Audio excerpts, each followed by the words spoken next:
ভালো সময় আসার আগে ভগবান শ্রীকৃষ্ণের দেয়া 15টি সংকেত। এমন কিছু সংকেত আমরা আমাদের জীবনে কখনো না কখনো অবশ্যই পেয়ে থাকি, কিন্তু আমরা এই বিশেষ সংকেতগুলোর অর্থ জানি না বলে বুঝতে পারি না যে ভগবান আমাদের কি বোঝাতে চাইছেন। এই সংকেতগুলোর ভিন্ন অর্থ আছে। এই সংকেতগুলো অত্যন্ত গুরুত্বপূর্ণ কিছু সংকেত, যেগুলো দিয়ে ভগবান আমাদের কিছু বোঝাতে চান। যুগ যুগ ধরে ঈশ্বরের দেখানো এই সংকেতগুলো অত্যন্ত শুভ বলে মেনে আসা হয়েছে। এই সংকেতগুলো ঈশ্বরের দেখানো বিশেষ সংকেত। এই বিশেষ সংকেতগুলো ভালো কিছু হওয়ার আগে বা কোনো বিশেষ কিছু বোঝানোর জন্য ঈশ্বর আমাদেরকে দিয়ে থাকেন। ঈশ্বরের দেখানো প্রত্যেকটি সংকেতের ভিন্ন ভিন্ন অর্থ আছে। এখন আমি ঈশ্বরের দেখানো 15টি বিশেষ গুরুত্বপূর্ণ সংকেতের কথা বলবো। প্রথম সংকেতটি হলো স্বপ্নের সত্যি হওয়া, অর্থাৎ আপনি কোনো স্বপ্ন দেখেছেন এবং বেশিরভাগ সময় সেই স্বপ্ন সত্যি হচ্ছে। যেমন ধরুন, আপনি রাতে কোনো স্বপ্ন দেখলেন এবং দিনে সেই স্বপ্ন সত্যি হয়ে গেল এবং পরে আপনার মনে পড়ল এই স্বপ্নটি তো আমি রাতে দেখেছিলাম।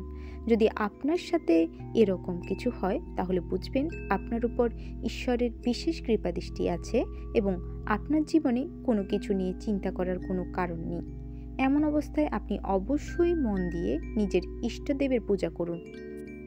দ্বিতীয় সংকেতটি হলো সঠিক সময়ে সঠিক সিদ্ধান্ত মাথায় আসা। অনেক সময় এরকম পরিস্থিতি আসে যেখানে আমাদের সঠিক সিদ্ধান্ত নেওয়াটা অত্যন্ত জরুরি হয়। এরকম সময় দেখলেন যে আপনার মাথায় হঠাৎ করে কোনো একটা সিদ্ধান্ত এলো এবং আপনি সেই সিদ্ধান্ত নিয়ে পরে দেখলেন যে আপনার নেওয়া সিদ্ধান্তটি সঠিক হয়ে গেল। যদি আপনার সাথে প্রায়ই হয় তাহলে বুঝবেন এটা ঈশ্বরের কৃপা দৃষ্টির ফলে আপনার সাথে হচ্ছে। তৃতীয় সংকেতটি হলো যদি আপনি কোনো খারাপ পরিস্থিতির মধ্যে থাকেন বা আপনার সাথে খুবই খারাপ কিছু হওয়ার পরও আপনি পজিটিভ চিন্তা করেন এবং আপনার ঈশ্বরের প্রতি সম্পূর্ণ ভরসা আছে যে তিনি সব কিছু ঠিক করে দেবেন, আপনি কখনোই আপনার খারাপ পরিস্থিতির জন্য ঈশ্বরকে দোষারোপ করেন না। চতুর্থ সংকেতটি হলো ভোর 3টে থেকে 5টার মধ্যে হঠাৎ ঘুম ভেঙে যাওয়া। রাতের বেলায় আপনি খুব গভীর নিদ্রায় থাকা সত্ত্বেও যদি আপনার ঘুম মাঝে মধ্যে ভোর 3টে থেকে 5টার মধ্যে ভেঙে যায় তাহলে বুঝবেন এটা ঈশ্বরের দেখানো একটি গুরুত্বপূর্ণ সংকেত। পঞ্চম সংকেতটি হলো প্রার্থনা করার সময় আপনার চোখে জল আসা।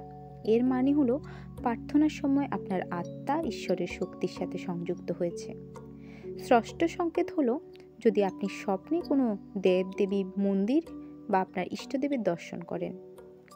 এরকম স্বপ্ন আমাদের বোঝায় যে আমাদের উপর দৈবিক কৃপা আছে, তাই যে দেবদেবীকে স্বপ্নে দেখেছেন সেই দেবদেবীর পূজা অবশ্যই করবেন।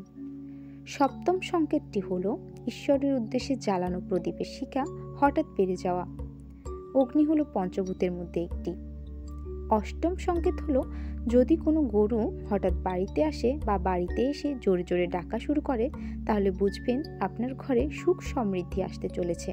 নবম সংকেতটি হলো অনেক সময় দেখবেন যে আপনার ঈশ্বরের প্রসাদ খাওয়ার খুব ইচ্ছে করছে, কিন্তু আপনি সেই কথা কাউকে বলেননি, কিন্তু কেউ একজন এসে আপনাকে ভগবানের প্রসাদ দিয়ে গেল। এমন হলে বুঝবেন ভগবানের কৃপাদৃষ্টি আপনার উপর আছে। দশম সংকেতটি হলো পুজোর ফুল মাটিতে পড়ে যাওয়া। ভগবানকে অর্পিত ফুল যদি হঠাৎ আপনার দিকে প্রতিমা থেকে এসে পড়ে তাহলে এটি অত্যন্ত শুভ মানা হয়। 11তম সংকেতটি হলো নিজেকে স্বপ্নে ধার্মিক কাজ করতে দেখা।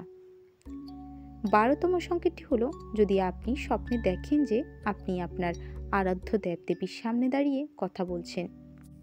13তম সংকেতটি হলো যদি আপনার অনেক সময় যাচ্ছে কিন্তু আপনি অনেক চিন্তিত, কি করবেন বুঝতে পারছেন না। ঠিক এরকম সময় আপনার সামনে কোনো ভিক্ষুক আসছে বারবার, তাহলে তাকে খালি হাতে একদমই ফেরাবেন না।